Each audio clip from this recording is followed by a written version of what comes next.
this is pretty much all you're going to need. I have 1, 2, 3, 4, 5, 6 different colors of construction paper, and some glue sticks, a pen, and a pair of scissors.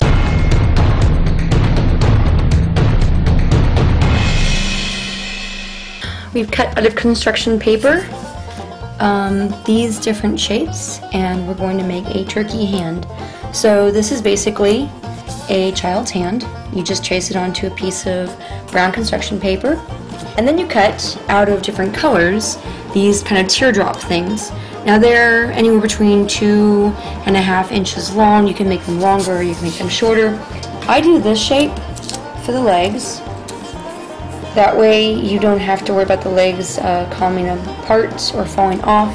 And we're just going to slide that behind this, and voila, you have legs. And then you can also write on these teardrops things for the child to be thankful for. And then you can just write their name on the body of the turkey. And you can kind of put these in here however you like. So you'd write on them family, and my pets, and my grandparents. And then this hat, I just kind of freehand cut it. It's basically just a square with 2 ends. And then that's going to be his hat. This was actually a piece that was a scrap from in between cutting out the finger-shaped things. So that's going to go over the nose. And then this is just a simple triangle, which is again scrap material from cutting out the rest of it. So that's going to be the beak. That's going to be a little red funny thing that hangs off. He's got a little pilgrim's hat. And that is basically what he's going to look like. And you can attach a magnet to the back, you can tie a string to the back, or glue string to the back, and then the children can hang it somewhere. We're probably going to do a magnet, that way it can go on the fridge. Alright, well let's get to gluing. When you glue, you want to glue on a piece of your scrap paper. That way you don't have to worry about sticking it to the table.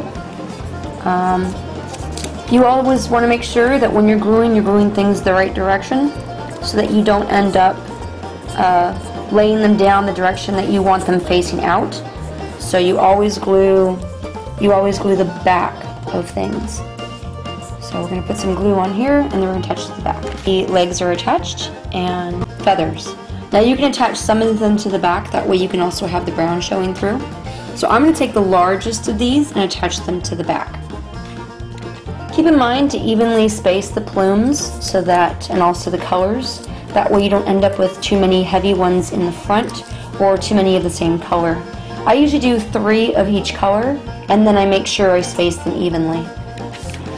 For ones that you want to make a little bit more girly or just more colorful, you can also add glitter to them. You can either just do the glue on the sticks, and that way just have a little bowl that you dip it into while you're gluing for the front side.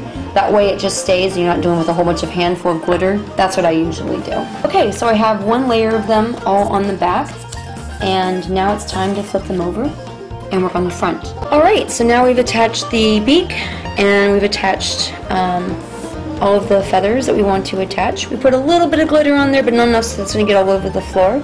And now it's time for this little funky shaped thing and his hat, and then we'll be almost done with the gluing part. Alright, the hat and the little red, I don't know, what is that? Something gizzard, but what is it? Anyway, they are now attached now.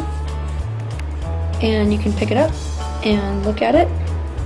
And if all the legs and all the little pieces that you cut don't look exactly the same, that's okay, because you want the turkeys to be individualized anyway. I'm just making 1, and you can make, you know, however many that you need to. You can also use a black marker if you want and draw lines across his leg. Kind of, you know, give more detailing to his body. You can also let the children draw their own eyeball, or you can do an eyeball. And again, you can write words on here. Usually you do the kid's name, or I am thankful for, and then again write what they're thankful for on here. The child I'm making this for doesn't have the ability to write yet, so I'm probably not going to do a whole lot of writing. Something else that you can do is you can have the children color on these on their pieces of paper first, and then that way when you cut out the feathers, the children has already colored on them. You don't really want the children colored on them after you've glued or after you've cut them, because they're going to tear, and it's going to end up being not so nice. So you really want them to do the coloring before you cut them out.